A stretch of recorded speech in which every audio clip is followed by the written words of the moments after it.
ഉയർത്തെഴുന്നേൽക്കുന്ന നേരത്തെങ്കിലും കർത്താവിനെ ഒന്ന് വെറുതെ വിട്ടുകൂടെ ഓടി. ഈസ്റ്റർ ആണേലും കൊള്ളാം, ക്രിസ്മസ് ആണേലും കൊള്ളാം, മുഴുവൻ മതവിഭാഗങ്ങളിലെയും തങ്ങളിലേക്ക് അടുപ്പിച്ച് വോട്ട് കൂട്ടണം. മുനമ്പം വിഷയവും വഖഫും ഒക്കെ ആകെ കൂടി BJPയുടെ മുഖംമൂടി ഏറെക്കുറെ കേരളത്തിൽ വലിച്ചു കീറിയിട്ടുണ്ട്. രാജീവ് ചന്ദ്രശേഖർ അധികാരത്തിൽ കൊണ്ടിരുത്തിയത് തന്നെ കേരളം മൊത്തത്തിൽ അങ്ങ് BJPക്കാർക്ക് വിഴുങ്ങാമെന്ന അജണ്ടയോടുകൂടിയാണ്. അപ്പോൾ പിന്നെ ഇനി അടുത്ത ന്യൂനപക്ഷങ്ങളെ, അതായത് ക്രിസ്ത്യാനികളെ എങ്കിലും വരുതിയിൽ കൊണ്ടുവരണം. അതിനുവേണ്ടി സുരേഷ് ഗോപി കുറേയായി മാതാവിനെയും യേശുക്രിസ്തുവിനെയും ഒക്കെ സ്വസ്ഥത കൊടുക്കാതെ പിന്നിൽ നടന്ന് വോട്ട് ചോദിക്കുന്നുണ്ട്. യേശുക്രിസ്തുവും മറിയവും ഒക്കെ ഞങ്ങൾക്ക് ഈ വോട്ടർ പട്ടികയിൽ പേരില്ല എന്ന് പറഞ്ഞിട്ടും വിടുന്ന ലക്ഷണമില്ല BJP നേതൃത്വത്തിൽ.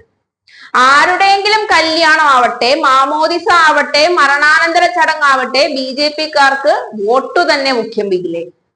ഈസ്റ്റർ ദിനത്തിലും ക്രൈസ്തവ വിഭാഗങ്ങളെ തങ്ങളിലേക്ക് അടുപ്പിക്കാനുള്ള ശ്രമങ്ങൾ ഊർജിതമാക്കി BJP നേതാക്കൾ. ഈസ്റ്റർ ദിനത്തിൽ പള്ളികൾ സന്ദർശിച്ചുകൊണ്ടാണ് കേന്ദ്രമന്ത്രി സുരേഷ് ഗോപി രംഗത്തെത്തിയത്. മറ്റ് BJP നേതാക്കളും പള്ളികൾ സന്ദർശിച്ചു.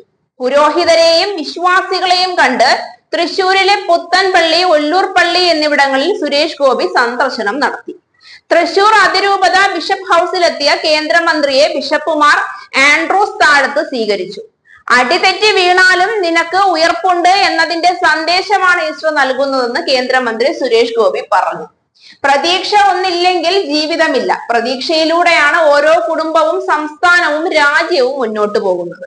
ആ പ്രതീക്ഷയാണ് ഈസ്റ്റർ നൽകുന്നതെന്ന് സുരേഷ് ഗോപി പറഞ്ഞു. സുരേഷ് ഗോപിക്ക് ബിഷപ്പ് മാർ ആൻഡ്രൂസ് താഴത്ത് ആശംസകൾ നേർന്നു. തൃശൂർ പുത്തൻപള്ളിയിലാണ് സുരേഷ് ഗോപി ആദ്യം സന്ദർശനം നടത്തിയത്.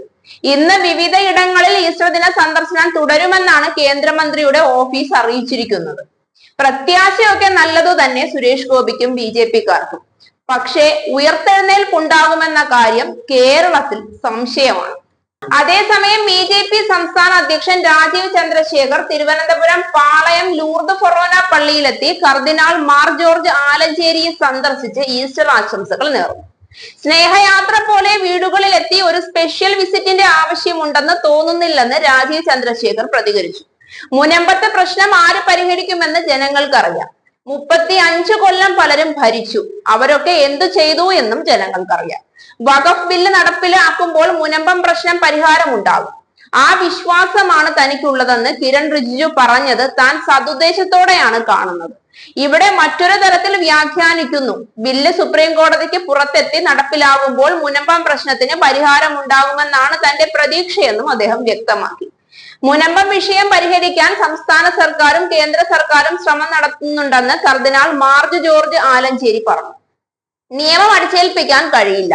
നിയമം നടപ്പിലാക്കുമ്പോൾ പരിഹാരം ഉണ്ടാകുമെന്നാണ് സർക്കാർ പറയുന്നത്.